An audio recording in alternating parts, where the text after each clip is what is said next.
You can only imagine how the meeting went before this show. Okay, guys, business is down. Money is down. We got to find a way to juice things back up. What do we do? What talents do we bring in? What matches do we do? What angles do we do? What do we do to get people interested in our product once again and bring things back to prominence for world-class championship wrestling? I know, let's capitalize on the Von Erich tragedies that have continued to happen and the fact that so many talents have left and or died. Let's have Fritz Von Erich fake a heart attack. Okay, well, I guess we can't override this. Let's go with it. Let's see if the news outlets go to the hospital and say, Von Erich tragedy, and let's see if that works. Guess what? It fucking didn't. It really fucking didn't. No wonder this company went under shortly after. I'm John Renton with the Retro View World Class Championship Wrestling Christmas Star Wars 1987. You might be wondering why I skipped 1986. Well, there's a couple reasons for that. One, they aren't available on YouTube. The episodes are all over the goddamn map on the cock of the WWE portion, that is. The WWE tip of the cock.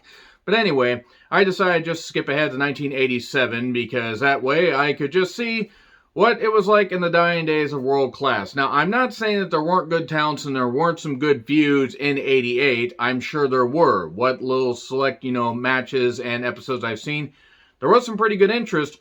But they just didn't have the same goddamn energy. I mean, if you take a look at what the crowds were in 86, like the example, like, the Parade of Champions 3 show, still had like 23,000 people, something like that. That wasn't bad. It wasn't great, but it wasn't bad. Then the Parade of Champions event that happened a little bit earlier in this year, 1987 that is, not this year. This company has been around for a number of years. That had about 7,000 people, maybe 7,000 people in a big stadium. So, let's see if things were doing better by the end of 1987.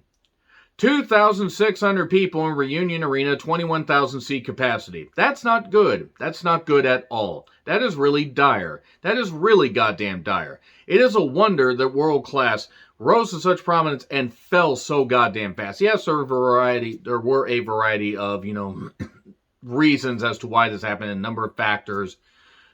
Fritz being the old-time promoter, not wanting to take the TV and everything, not wanting to film this stuff, even though if they had, that would have shown, hey, we can be a big nationwide, nationwide is on your side. That would have been interesting to hear Fritz do that at. It would have generated some interest, and who knows, World Class might have continued to expand. It might have done well. I don't know if it could have become a national product. But I think it could have become a little bit more than just the Texas regional product that it was. Because, yeah, they went to, Oklahoma. Fritz had to deal with Watts. And they did this stuff. And that's been covered in documentaries and podcasts by, Cornette, various others that worked in World Class. And there's a terrific Heroes of World Class documentary that's out. That was out just before the WWE, got the library and everything and did their own documentary, which is actually pretty good. This is from Classic Wrestling Stuff on YouTube. If you wonder why I'm kind of going just through history and just kind of ranting a little bit before this, is because there's about 54 minutes of of the event on this. There were a few things that were cut because there was a 10-match, card announced or listed on Wiki. And I'm going to tell you right now, because that's really the only source that I could find. I couldn't really find any other things about it. It's like pouring through records would have taken forever. This was not a very good card. And it had the whole thing of Fritz, whether he was or wasn't intending to fake a heart attack, it still was ridiculous. It was stupid. It was really, really stupid. Whoever made the decision deserved to be slapped. So yeah, 2,600 people. Not a lot of people there. Mark Lawrence was on commentary. That's another reason why this event wasn't very good. And Mark, from what I saw of interviews that he did and for the Heroes of World Class documentary, and I don't know how many other, I've seen a couple other interviews he's done. He seems like a nice guy, and he seemed appreciative of the spot that he had, and appreciated wrestlers and understood how, the wrestlers worked really hard and everything, and grew to enjoy the product and, get ingratiated to it and work hard. And he was a fine ring announcer. He wasn't a good commentator. I mean, he tried, but he didn't have a whole lot of emotion to his voice. Bill Mercer was fucking terrific. I don't remember why Bill Mercer wasn't on the call here. Maybe they gave him Christmas off. Maybe Bill Mercer was out of the goddamn company by this point. I don't remember how much. I think Bill Mercer might have stuck around till the very end. And Bill Mercer is still alive, by the way, 95 years old. Good on him.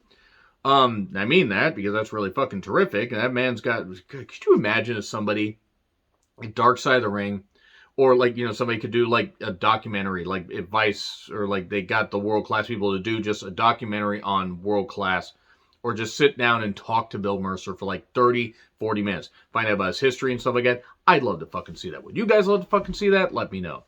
Vince Apollo does hook on the missing link. There was like a sleeper hold, post spot, boom, and then diving headbutt, 1, 2, 3. There wasn't a lot to that. Considering his missing link versus Vince Apollo, who was a jobber on WWE television in the early 90s. I mean, and, that's fine. I mean, hey, you made a good living, apparently, but that's how we're starting off the show. The real thing, who, that I can't really name who, I don't really know who that is, against Jason Sterling and Brian Adias versus Bill Irwin in a double countout match, or in a match that ended in a double countout, were cut. The Fantastics, Fulton and Rogers, took on Jack Victory and John Tatum. Okay. Sure. Let's do this. Man, world class is fucking dire by this point. I mean, Fantastics are good.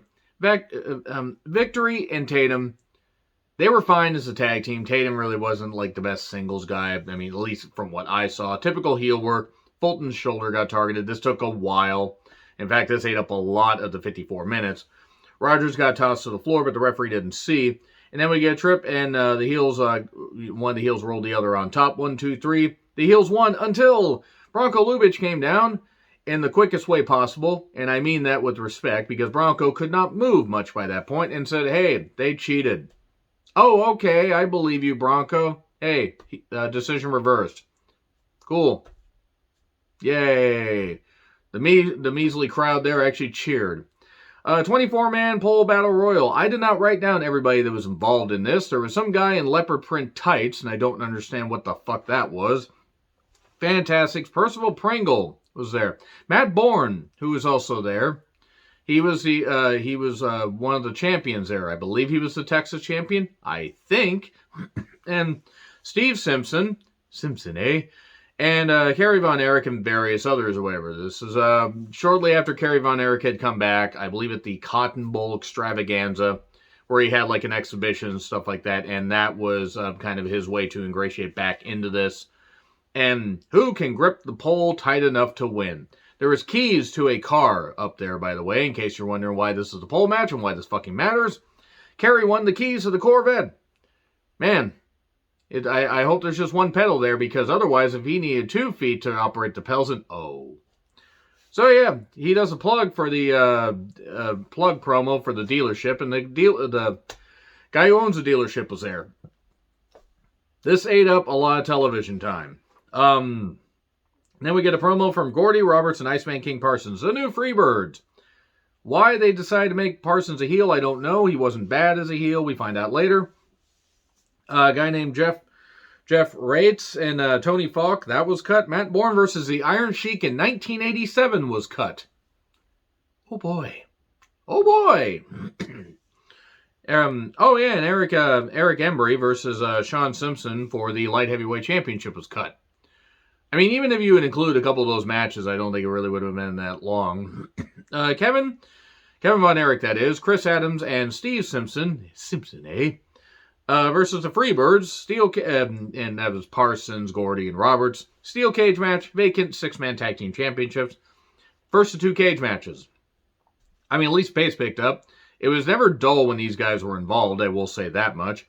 Parsons as a heel was interesting. We get, wild, woolly brawl and everything, and then we get a splash, 1, 2, 3, and Von Erich and Co. win the tag team championships. And then before Al Perez and Kerry Von Erich, we get Gordy knocking Kerry Von Erich, your baboon brain, can't even ride a motorcycle. That's where this clip comes from. By the way, this is also the same one where the clip comes from of Fritz faking a heart attack. The Freebirds and others, some bald guy that looked like Baron Von Raschke, except not nearly as charismatic, decided to attack. Well, Gary Hart said, hey, Perez, stay over here. No, Perez, look at me with your good eye, and just stay over here. And then Kevin finally shows up in a tracksuit because he was done wrestling. And then Fritz finally gets out of the ring. This took a while, and then he falls down and he can't get back up again. And there's nothing that can keep him down except this poor storyline. Get the people back, for God's sakes, there's a stretcher job, and we follow in the sounds of silence. Hello, darkness, my old friend. Ooh, maybe that was a bad choice of song for the Von Erichs, given what happened. And yeah, this was ridiculous. This was fun. I really can't sink my teeth too much into this. It was really goddamn shitty, though, by the company. Really, really fucking bad. Whether they implied that he did or not, said it outright, it doesn't matter. It was fucking bad. It was really, really bad. Especially when they need to do as much as possible to get the crowd back into it.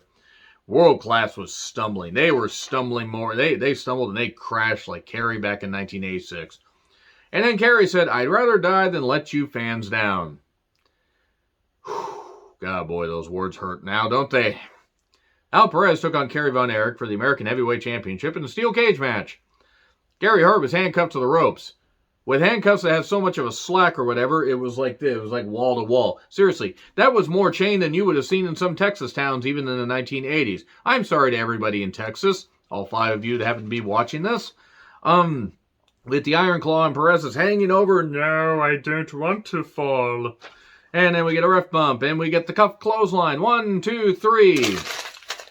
Maybe I'll retro review more World Class events at some point, but I've got a couple AWA events that I'm going to retro review. Why not?